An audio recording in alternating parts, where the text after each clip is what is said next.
आणि या छत्रपती शिवाजी महाराजांनी तुमची सुरत लुटली होती आणि पळापळ करून सोडली होती, दाणादाण करून सोडली होती, विसरू नका. माझ्या भारतीय जनता पक्षाच्या नेत्यांना एक आव्हान आहे बरं का, तुम्ही शिवाजी महाराजांना जात लावू नका. ते विश्वपुरुष होते. आधी अरबी समुद्रातलं शिवस्मारक पूर्ण करा आणि मग शिवाजी महाराजांची जात काढा. हां, पाटीदार होते, अमुक होते, तमुक होते, हा विषय आता काढण्याचा प्रश्न काय. महाराष्ट्राला आणि मराठी माणसाला डिवचण्याचा हा प्रकार. आम्ही तुमचं सगळ्यात मोठं दैवतसुद्धा कारखाने पळवले, जमिनी पळवल्या, शिवसेना पळवली, राष्ट्रवादी काँग्रेस पळवली, आता छत्रपती शिवाजी महाराज पळवायला लागले. हे निर्लज्ज लोक आहेत. हा मतदारांवर अन्याय आहे. निवडणूक आयोगाला स्पष्ट दिसत आहे की बिनविरोध ही सरळ मार्गाने झालेली नाही. बिनविरोध निवडणुका ही धमकी, दहशत, पैशाचा वापर आणि यंत्रणांचा गैरवापर ह्याच्यामुळे झालेली. मला आश्चर्य वाटते की निवडणूक आयोगानं विधानसभा अध्यक्षांनाही क्लीन चिट दिली. निवडणूक आयोगानं महापालिकेने ज्याच्यावर ठपका ठेवला होता त्या निवडणूक अधिकाऱ्यालाही क्लीन चिट दिली. गुलाबाची गोष्ट करतोय. त्या ठिकाणी पैसे घेऊन ज्यांना टोकन दिलं त्यांना अर्ज भरू दिले नाहीत. मग आपचे उमेदवार आहेत, जनता दलाचे उमेदवार असतील आणि मुख्य म्हणजे शिवसेना आणि महाराष्ट्र नवनिर्माण सेनेचे उमेदवार बबन महाडिक हे रांगेत उभे आहेत आणि त्यांना विधानसभा अध्यक्षांच्या दहशतीमुळे त्यांचा उमेदवारी अर्ज दाखल करून घेतला नाही. निवडणूक आयोगाच्या डोळ्याच्या खाचा झाल्या आहेत का? काय त्यांना डोळे नसून गारगोट्या आहेत त्यांच्या डोळ्यामध्ये? हां, काय गोट्या आहेत नुसत्या? हे जर त्यांना दिसत नसेल ही स्थिती महाराष्ट्रातली, तर निवडणूक आयोग म्हणजे सत्ताधाऱ्यांचा एजंट म्हणून काम करतो आहे. 70 ठिकाणी बिनविरोध महाराष्ट्रात होतात या निवडणूक आयोगाच्या काळात. यापूर्वी 1, 2, 3, 5 किती झाले आम्हाला दाखवा ना. या महाराष्ट्रात मोठे मोठे नेते होऊन गेले. महापालिका क्षेत्रात असतील, विधानसभा क्षेत्रात असतील, मोठे मोठे सामाजिक कार्यकर्ते ज्यांनी प्रचंड सामाजिक कार्य केलेलं आहे बरं का. जॉर्ज फर्नांडिसपासून अहिल्या रांगणेकरपर्यंत, मुनाळ गोरेपर्यंत, अगदी दत्ताजी नरवाडे विधानसभेचे अध्यक्ष होते. कोणी बिनविरोध निवडणूक होऊ दिली नाही. इतके मोठे नेते होते, इतकं प्रचंड काम ह्या लोकांनी केलेलं आहे. मनोहर जोशी होते नगरसेवक, कधी झाली आहे का बिनविरोध? मग हे सगळे छपरी टपरी बरं का, शिंद्यांचे आणि भाजपचे गुंड मवाली लोक हे निवडून बिनविरोध आणले जातात आणि निवडणूक आयोग त्यांना क्लीन चिट देत आहे. निवडणूक आयोगाचा क्लीन चिटचा कारखाना हा देशासाठी, राज्यासाठी धोकादायक आहे. नक्कीच निवडणूक आयोग हा, मी मगाशी म्हणालो, निवडणूक आयोग हा सत्ताधाऱ्यांचा एजंट म्हणून काम करतो आहे. एजंट जसे पदाधिकारी नेमले जातात एखाद्या राजकीय सत्ताधारी पक्षाचे, त्या पद्धतीनं हे भारतीय जनता पक्ष आणि शिंदे गटाचे पदाधिकारी आहेत. प्रत्येक ठिकाणी निवडणूक आयोगानं घोटाळा केला आहे, नियमभंग केला आहे, कायद्याचं उल्लंघन केलं आहे आणि सत्ताधारी पक्षाला मदत होईल अशा प्रकारचंच त्यांचं वर्तन होत आहे. पण या सगळ्याचा हिशोब त्यांना द्यावा लागेल. प्रत्येक गोष्टीला अंत असतो, लक्षात घ्या. नाही निघत आहे, का निघत नाही? उत्तर आहे का निवडणूक आयोगाकडे? का अमित शहाचा फोन यायला पाहिजे त्यांना? का फडणवीसांनी जाऊन त्यांच्या कार्यालयात बसलं पाहिजे की या पद्धतीनं करा? सांगा ना. निवडणूक आयोग काय ताटाखालचा मांजर आहे यांच्या? बोला. निवडणूक आयोग हा एजंट आहे म्हटल्यावरती सत्ताधाऱ्यांचा, तो अशाच अहवालाच्याच गोष्टी करणार ना, ठोस कारवाई करणारच नाही. निवडणूक आयोग बरखास्त केला पाहिजे आणि निवडणुका घेणं बंद केलं पाहिजे यापुढे. जोपर्यंत केंद्रामध्ये मोदी शहा आणि महाराष्ट्रामध्ये फडणवीस शिंदे सत्तेवर आहेत तोपर्यंत निवडणूक आयोगाला टाळं लावलं पाहिजे पूर्णपणे आणि निवडणुका घेणं बंद केलं पाहिजे. हे पाटीदार म्हणजे हा महाराष्ट्राचा फार मोठा अपमान आहे मराठी समाजाचा. छत्रपती शिवाजी महाराज हे महाराष्ट्राचं, मराठी माणसाचं आणि हिंदवी स्वराज्याचं एक दैवत आहे. जसे अनेक युगपुरुष भारतीय जनता पक्षानं पळवायचा प्रयत्न केला. मग नेताजी सुभाषचंद्र बोस, सरदार पटेल, रवींद्रनाथ टागोर, बरं का, हे पळवायचा प्रयत्न केला पण उपयोग झाला नाही. शेवटी आता ते छत्रपती शिवाजी महाराजांना पळवायचा प्रयत्न करतात गुजरातला. पण या छत्रपती शिवाजी महाराजांनी तुमची सुरत लुटली होती आणि पळापळ करून सोडली होती, दाणादाण करून सोडली होती, विसरू नका. माझ्या या भारतीय जनता पक्षाच्या नेत्यांना एक आव्हान आहे, बरं का, तुम्ही शिवाजी महाराजांना जात लावू नका. ते विश्वपुरुष होते. आधी अरबी समुद्रातलं शिवस्मारक पूर्ण करा आणि मग शिवाजी महाराजांची जात काढा. हां, पाटीदार होते, अमुक होते, तमुक होते, हा विषय आता काढण्याचा प्रश्न काय? महाराष्ट्राला आणि मराठी माणसाला डिवचण्याचा हा प्रकार आहे.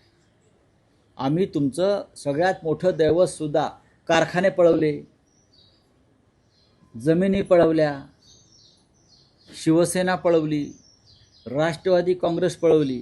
हां, अधूनमधून बाळासाहेब ठाकरेंसंदर्भात त्यांना प्रेमाचा उमाळा येतच असतो. उद्या बाळासाहेब ठाकरे पळवतील, एक पुतळा उभारतील तिकडे हा देऊन कुलाब्याचा. आता छत्रपती शिवाजी महाराज पळवायला लागले. हे निर्लज्ज लोक आहेत. हां, शिवाजी महाराज पळवताय तुम्ही, महाराष्ट्र आराध्य दैवत आमचं. तुमच्याकडे काय दैवत आहेत का गुजरातमध्ये? बकासूर, अजित पवारांच्या भाषेत. तुमच्या गुजरातमध्ये कोणी महान नेते जन्माला झाले नाही आहेत का? म्हणून तुम्हाला आमची दैवतं पळवण्याचं बकासुरी आनंद घ्यायचा आहे? सांगा ना. संयुक्त सभेआधी संयुक्त मुलाखत होती, लक्षात घ्या.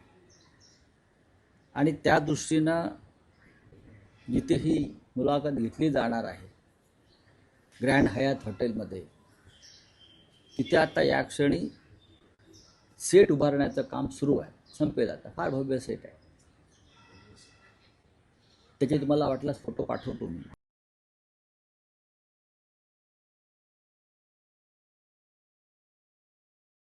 एकत्र येत आहेत आणि त्यांना आम्ही असं ठरवलं आहे की मुंबई आणि महाराष्ट्राच्या विकासासंदर्भातच त्यांच्याशी चर्चा करावी. बाकी राजकारणाचे प्रश्न विचारायला भरपूर वेळ आहे नंतर. पण मुंबईसह महाराष्ट्रातल्या लोकांना काय हवं आहे आणि तुम्ही काय देणार आहात, आपण काय देणार आहात, या संदर्भात सकारात्मक आणि विधायक चर्चा या मुलाखतीतून यावी अशी माझी आणि माझ्याबरोबर जे मुलाखत घेणार आहेत महेश मांजरेकर, त्यांची भूमिका आहे. महेश मांजरेकर हे जरी फार मोठे कलाकार, निर्माते, दिग्दर्शक असले तरी ते आज एक मुंबईकर म्हणून मुलाखतीला बसणार आहे. एक मुंबईकर आणि मुंबईकरांच्या ज्या अपेक्षा आहेत त्याविषयी ते दोन्ही नेत्यांना प्रश्न विचारतील. ही मुलाखत नक्कीच जास्तीत जास्त लोकांपर्यंत पोहोचेल याची मला खात्री आहे. सभा कशा करता व्हायला पाहिजे? नाही, एक लक्षात घ्या, कोण काय बाहेर चर्चा करताय ना त्याच्यावर प्रश्न घेऊ नका. सभा कधी घ्यायचा याचं गणित आणि याची मांडणी आम्ही केलेली आहे. 9 तारखेला ही पहिली सभा नाशिकला होते. त्यानंतर माननीय उद्धवसाहेब संभाजीनगरला जातात. आम्हाला माहिती आहे सभा कधी घ्यायच्या आणि कशा प्रकारे घ्यायच्या. मुंबईमध्ये मैदान अडवून ठेवलेलं आहे, तो वाद सुरू आहे. जी शिवसेना किंवा मनसेच्या महायुतीला सभा घेता येऊ नये या राक्षसी हेतूनं, बरं का, मैदानांवरती दगड ठेवले म्हणजे उगाचच. तर त्याच्यावरती आता आमची चर्चा सरकारशी सुरू आहे. नाही, स्थानिक लेवलला कार्यकर्त्यांचं मनोमिलन शिवसेनेबरोबर जे झालं आहे त्यातून सर्वत्र आम्ही एकत्र काम करतो आहोत.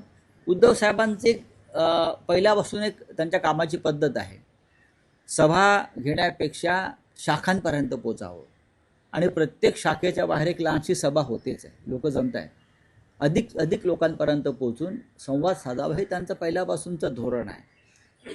मुंबईमध्ये एकच अतिविराट सभा घ्यावी याच्यावरती आमचं एकमत आहे. प्रत्येक बंडखोराला अजूनही बंडखोरांना समजवण्याचे प्रयत्न सुरू आहेत. ज्यांनी स्वतःला बंडखोर म्हणून घोषित केलेलं आहे ते सर्व शिवसेनेचे कडवट निष्ठावंत कार्यकर्ते आहेत.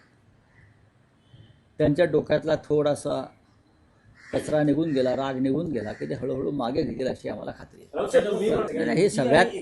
हे सगळ्यात पक्षात झालेलं आहे. काय फक्त महाराष्ट्र नवनिर्माण सेनेत झालं आहे का? तर नाही. तुम्ही निष्ठावंत वगैरे कालपर्यंत मिरवत होतात, पण तुम्हाला उमेदवारी मिळाली नाही म्हणून तुम्ही पक्षांतर करतायत. आणि पक्षांतर कुठे करताय की जे मुंबई आणि महाराष्ट्राचे शत्रू आहेत, दुश्मन आहेत असं घोषित केलं आहे मराठी जनतेने.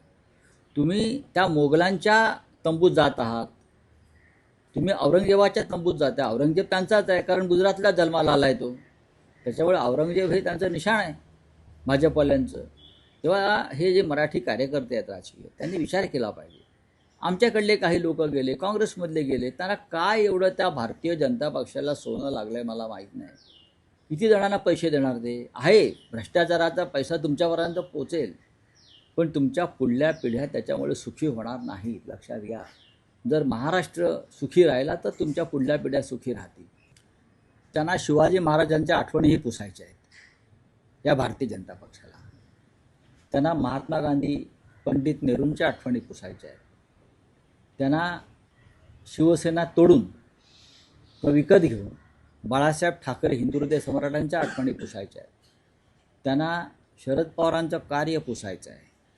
आणि त्यांना काय ठेवायचं आहे तर स्वतः आयत्या बेळावर मारलेल्या रेघोट्या ही त्यांना ठेवायचं आहे. पण लक्षात घ्या, जेव्हा अतिरेक झाला तेव्हा वेणुझुलाचा राष्ट्राध्यक्षसुद्धा हातात बेड्या घालून तुरुंगात गेला.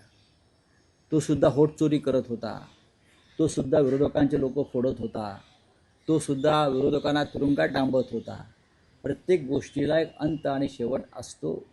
असा अंत ह्या लोकांचा सुद्धा होईल हे लिहून ठेवा. माझ्या माहितीप्रमाणे एकनाथ शिंदे यांनी करोना झाल्याचं नाटक केलं होतं प्रसिद्धीचं. त्यांना काही करोना वगैरे झालेला नव्हता, ही आमची पक्की माहिती आहे. सरकारमध्ये आम्ही होतो, रिपोर्ट आम्ही मागवले होते, बनावट रिपोर्ट तयार केले, जशी बनावट शिवसेना केली तशी, आणि पीपी किट घालून बेडवर बसले आणि सह्या करत होते, दाखवत होते. ही अशी सोंगडोंग तुम्ही आतापर्यंत करताय, कळलं? माननीय उद्धव साहेबांनी करोना काळात काय केलं हे अख्ख्या जगाला, देशाला माहिती आहे ना. जगाने दखल घेतली. मग धारावी असेल, मुंबई, जगाने दखल घेतली. वर्ल्ड WHO जागतिक आरोग्य संघटनेने दखल घेतली. आता जागतिक आरोग्य संघटनेत तर शिवसैनिक नाही आहेत ना, नाहीत ना. जर तिकडे तुम्हाला पैसे देऊन रिपोर्ट बदलता आला असता तर तुम्ही बदलला असता, ते तुम्हाला जमलं नाही. पण जागतिक आरोग्य संघटना, न्यूयॉर्क टाइम्स, त्यानंतर लंडन टाइम्स, या सगळ्यांनी मुंबई महाराष्ट्रामध्ये करोना राज्याचे मुख्यमंत्री कशा प्रकारे काम करत आहेत ह्याच्यावरती माहिती दिलेली आहे. मोदीने कौतुक केलं आहे स्वतः. हे काय सांगतात, हे यांना काय करोना वगैरे अजिबात झालेला नाही.